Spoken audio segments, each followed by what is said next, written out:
Hi everybody, my name is Mohammed Ibrahim, graduate student in Texas A&M Central Texas, and I'm majoring in mathematics. I would like to present to you some fact about Euler contribution to mathematics. Also, this presentation is prepared for the History of Math class at Texas A&M Central Texas. The presentation outline. First I will talk about Euler biography, secondly Euler and his long journey in mathematics, some Euler symbol and notation, and finally conclusion and some review question.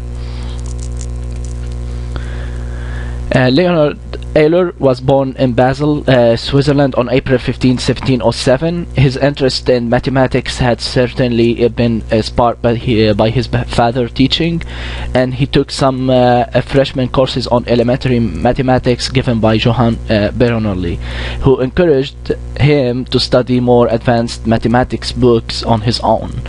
In 1723, at the age of 16, Euler completed his master's degree in philosophy at the University of Basel. Moving to St. Petersburg in 1727, he went to St. Petersburg where he worked in the mathematics department with Daniel Bernoulli, his friend, and became in 1731 the head of this department. In 1741 he went to Berlin and worked in Berlin Academy for 25 years, and after that he returned back to St. Petersburg where he spent the rest of his life. In 1771 he became totally blind, but produced almost half of his work totally blind.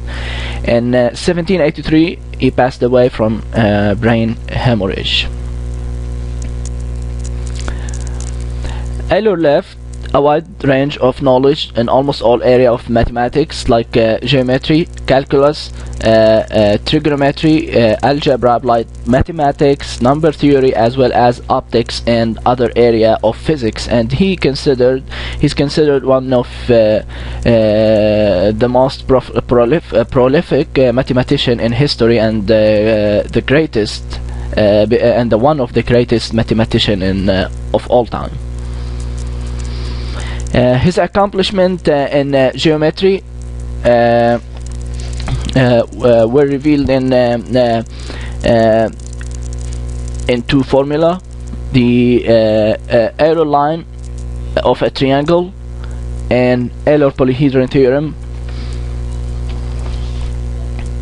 Euler line formula named in honor of Euler, and here he said if we take any triangle ABC, and if we draw the orthocenter point and the centroid and the circumcenter of this triangle, we all know how to draw that. The orthocenter, it's the point of intersection of all the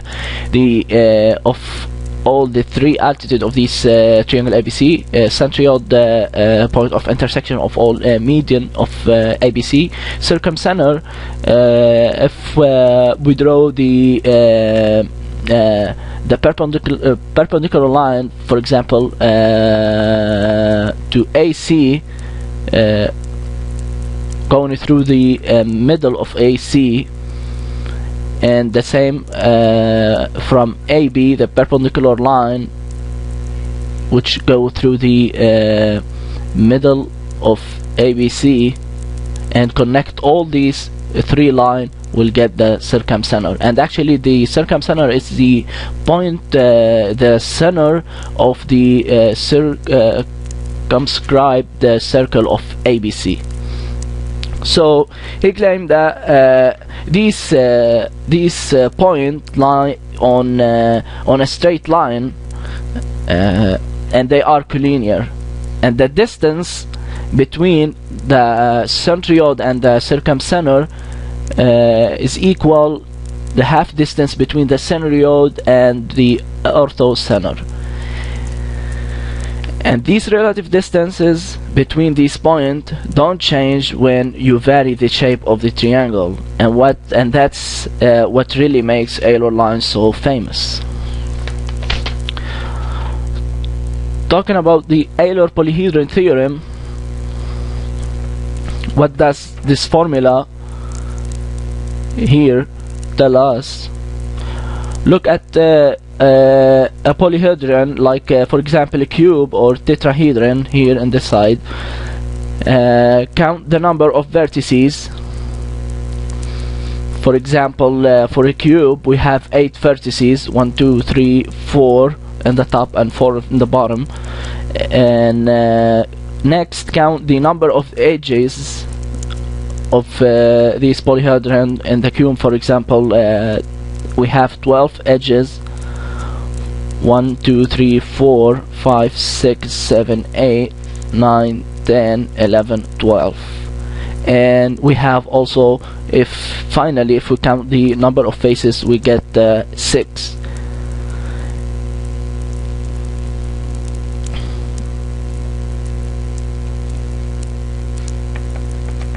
Now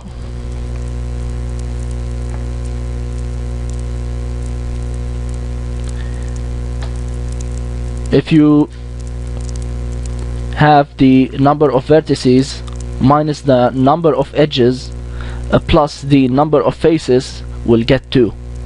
And actually if we plug these number, we get 8 minus 12, that 4. 8 minus 12, we get minus 4 plus 6, it's 2.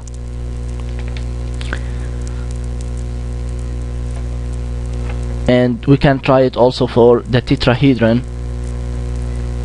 We have 4 vertices, 6 edges, 3 in the bottom, 4 5 6 and 4 faces, 1 2 3 in the base and 4 in the other side. And if we plug these number in the formula here, we get 4 minus 6 minus 2 plus 4, we get 2 as we expected. And that little formula turned out working for every pretty much every polyhedron except the one which have a hole running through them.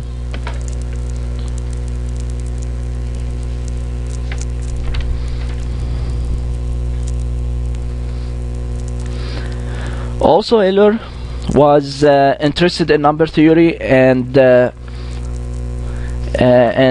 was inspired by Goldbach, and he went through Fermat number theory. He organized Fermat work and found proof for most of the claim Fermat made. So let's show some Euler theorem in that area. He showed the phi of n. What does that mean? That mean the set which contain the integer number relatively prime to n. Like for example, phi of phi is equal to 1 2 3 4. Those are the integer number relatively prime to 5. And he proved some other small theorem related to this formula here. Like if n is prime, then phi of n equal to n minus 1. For example, phi of 7 equal to 7 minus 1 equals 6, and actually phi of 7 equal 1 2 3 4 5 6. So we have 6 integer relatively prime to 7. And he showed that if n is a product of 2 prime, p and q, then a phi of n equal to p minus 1 multiplied by q minus 1. For example, phi of 15 equal to 5 of 3 multiplied by 5. Those are 2 prime number. Then we can compute the phi of 3 multiplied by 5, which equal to phi of 3 multiplied by 5 of 5, which equal to 3 minus 1 multiplied by 5 minus 1 equal to 8. Also, he showed that if GCD of an equal to 1, that means a and n are relatively prime to each other, like 5 and 2, then a to the phi of n mod n equal to 1. In our example, 5 to the power 5 phi of 2, which is 1, phi mod 2 equal to 1.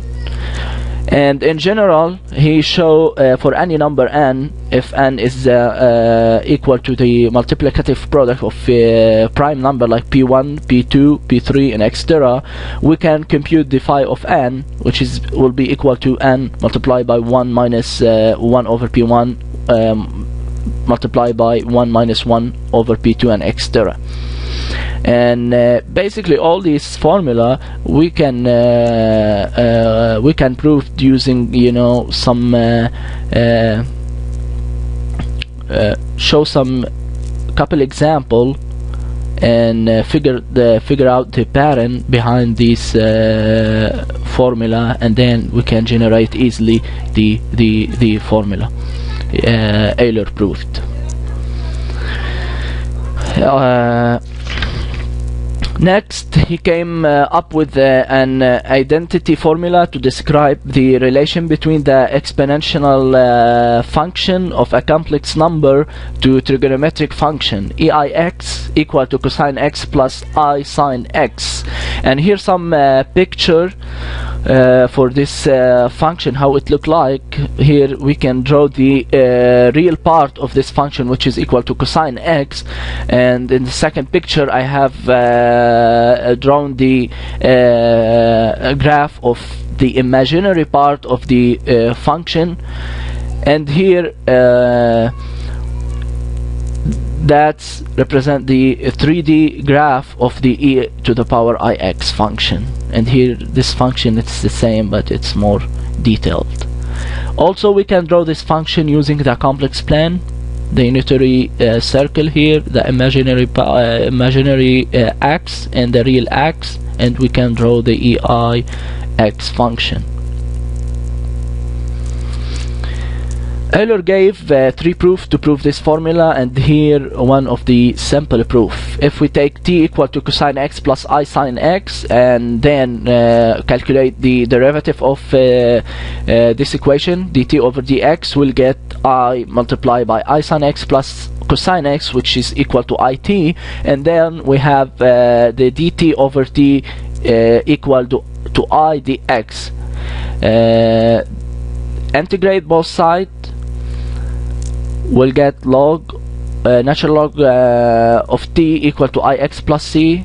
Now we need to calculate the constancy. If we take a special case, if we take x equal to 0 and plug it in the first equation here, we get t equal to cosine 0, which is 1, plus 0, I sine 0, 0. We'll get t equal to 1. Then plug the t in this equation here.